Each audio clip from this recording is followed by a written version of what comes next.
Buenos días, mi nombre es Roberto Saba, soy decano de la Facultad de Derecho de la Universidad de Palermo en Argentina.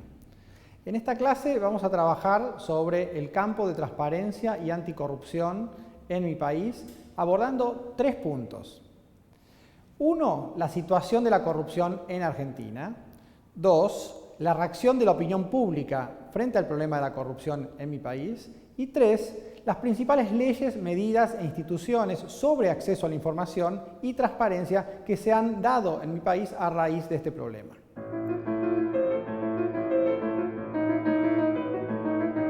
Desde los años 90 existe una percepción generalizada en el país de que la corrupción es uno de los 3 o 4 problemas más graves del país. Este ha descendido el país permanentemente en el ranking de percepción de corrupción que elabora Transparency International. En el 2014 ocupó el lugar 107 entre 175 naciones. Muchos piensan que la corrupción en Argentina es estructural y que no puede ser encarada solo por los tribunales. Se requiere de soluciones de fondo, incluyendo profundas medidas preventivas. Hasta que aquello no se consiga, no es realista esperar que la justicia logre controlar con éxito el problema de la corrupción. La percepción de una corrupción rampante fue intensa durante el gobierno de Carlos Menem, entre 1989 y 1999. Se sospechaba fuertemente que su política gubernamental de privatizaciones de activos estatales estuvo acompañada de actos de corrupción que beneficiaron a funcionarios de su gobierno. El presidente Fernando de la Rúa sucedió a Menem, prometiendo investigar la corrupción pasada y tomar medidas preventivas y de transparencia. Sin embargo, 2 años más tarde se denunció el pago de sobornos a senadores por parte de ministros de la Rúa para que votaran a favor de un proyecto de ley que impulsaba el presidente. Ello afectó fuertemente la legitimidad del primer mandatario y renunció en 2001, 2 años antes de terminar su mandato. Se siguió una profunda crisis económica, política y social. En 2003 asumió la presidencia Néstor Kirchner, quien fue sucedido por su esposa Cristina Fernández en 2007. Ella fue reelegida en 2011 y su mandato expira en 2015. Los Kirchner se opusieron a las posiciones y medidas de Menem, principalmente en materia de derechos humanos, y revirtieron muchas de sus políticas económicas neoliberales. Respecto de la corrupción, Kirchner inició su presidencia buscando mejorar el poder judicial y la transparencia del Estado, así como establecer medidas de buen gobierno.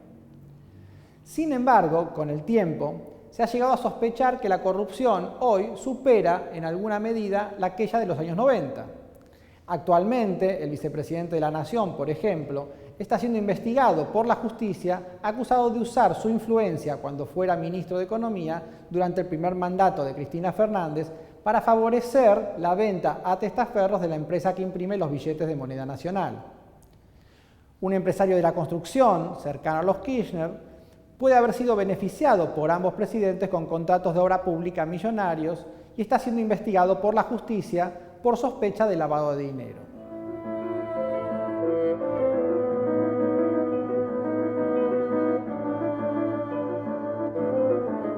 En diversos países hay casos de corrupción que provocan la indignación de la ciudadanía e iniciativas de reforma como respuesta a ellos.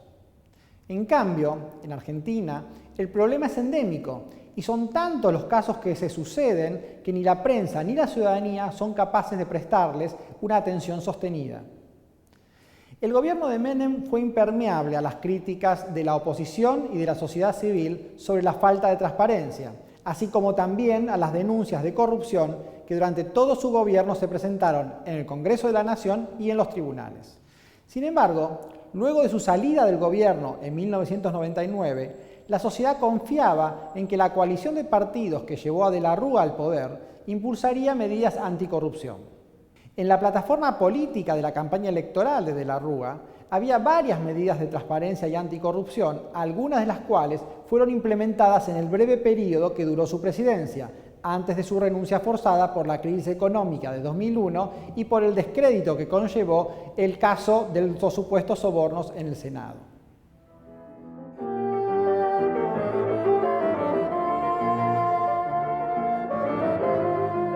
¿Cuáles son las principales leyes, medidas e instituciones sobre acceso a la información pública y anticorrupción en Argentina?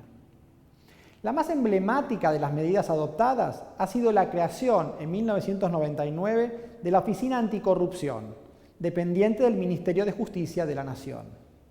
Desde la Oficina Anticorrupción se impulsaron medidas concretas como la Ley de Ética Pública, que impone la obligatoriedad de todos los funcionarios del Poder Ejecutivo Nacional de completar declaraciones juradas patrimoniales anuales detallando sus bienes y los de sus familiares cercanos. Tales datos son de acceso público, excepto por la información sensible o privada. Esta oficina también impulsó la redacción de un proyecto de ley de acceso a la información pública que contó con consenso de la sociedad civil que fuera convocada al proceso de preparación del proyecto. La Oficina Anticorrupción sigue funcionando hasta el día de hoy, aunque con casi nula actividad. El sistema de declaraciones juradas fue limitado en su alcance y la Ley de Acceso a la Información Pública nunca fue aprobada por el Congreso de la Nación. Esto se suma a la virtual parálisis de otros organismos de control de corrupción, como la Sindicatura General de la Nación, la Fiscalía de Investigaciones Administrativas y la Defensoría del Pueblo de la Nación. En este último caso, por ejemplo, el puesto de defensor ha estado vacante desde 2009 hasta la actualidad. El jefe de la Fiscalía de Investigaciones Administrativas se vio forzado a renunciar luego de investigar el supuesto enriquecimiento ilícito de la pareja Kirchner mientras ocuparon la presidencia de la Nación. En la Oficina Anticorrupción se designó como jefe a un funcionario con fuertes vínculos con el gobierno. A pesar de estas señales negativas, es preciso señalar que si bien la Ley de Acceso a la Información Pública jamás fue aprobada por el Congreso, el presidente Kirchner sancionó un decreto en la materia en el año 2003, con alcances más limitados. Por su parte, 15 de las 23 provincias del país y la Ciudad de Buenos Aires han dictado decretos y leyes de acceso a la información pública de alcance local. Además, la Corte Suprema de Justicia de la Nación ha dictado al menos 2 precedentes en los que reconoce el derecho a la información pública y la obligación del gobierno federal de proveerla cuando le es solicitada. Actualmente, la actitud de la sociedad civil sobre el problema de la corrupción no es prometedora. Durante la presidencia de Menem surgió un movimiento ciudadano para controlar la corrupción. La Fundación Poder Ciudadano, por ejemplo, creada a comienzos de la década de 1990, tenía entre sus líneas de trabajo movilizar a los ciudadanos para reclamar transparencia pública. Poder Ciudadano fue clave en la creación de la organización global Transparency International y Transparencia Internacional América Latina. Sus acciones y programas tuvieron éxito en cuanto contribuyeron, junto con otras organizaciones e individuos de la sociedad civil, a colocar el problema de la corrupción al tope de la agenda electoral de 1999, al punto de que la campaña electoral de la Alianza, como ya dijimos, que llevaba como candidato a De la Rúa, incluyó varias medidas que correspondían con la preocupación de la ciudadanía. Sin embargo, la desmoralización que generó la supuesta corrupción descubierta en el gobierno de la Rúa, así como la enorme popularidad que los Kirchner adquirieron a partir de 2007, desmovilizaron a la sociedad civil, la cual hoy casi no tiene impacto sobre este tema. La pareja Kirchner fue incluso exitosa en asociar las denuncias de corrupción contra su gobierno como parte de los ataques de la oposición política a un gobierno popular. La presidenta de la Nación y otros miembros de su gobierno han asociado a quienes denuncian corrupción con supuestos intentos de golpe de Estado. La estrategia de polarización política impulsada desde el gobierno y a la que se sumaron luego políticos opositores y medios de comunicación presenta una opinión pública dividida en 2 bandos: quienes están alineados con los intereses del pueblo y el gobierno que lo representa, y quienes se oponen a esos intereses y al gobierno democráticamente elegido. En este último grupo, el relato del gobierno incluye a las grandes empresas de medios de comunicación, a los productores agrícolas, a un sector del empresariado, a las organizaciones críticas de la sociedad civil e incluso a los jueces que investigan casos de corrupción política. Esta estrategia asocia las investigaciones de corrupción de la justicia, la administración, el Congreso o los medios con ataques desestabilizadores al gobierno democrático. Una acusación de esta índole, en un país que ha vivido más de 50 de los últimos 100 años de su historia bajo gobiernos no democráticos, ha tenido como efecto la inhibición de expresarse de amplios sectores democráticos que han apoyado algunas medidas progresistas del gobierno y que no quieren ser percibidos como antipopulares o golpistas. Por otra parte, también hay quienes, estando profundamente identificados con el proyecto popular del gobierno, subestiman la corrupción denunciada y privilegian los avances de la justicia social y la inclusión alcanzados por el gobierno.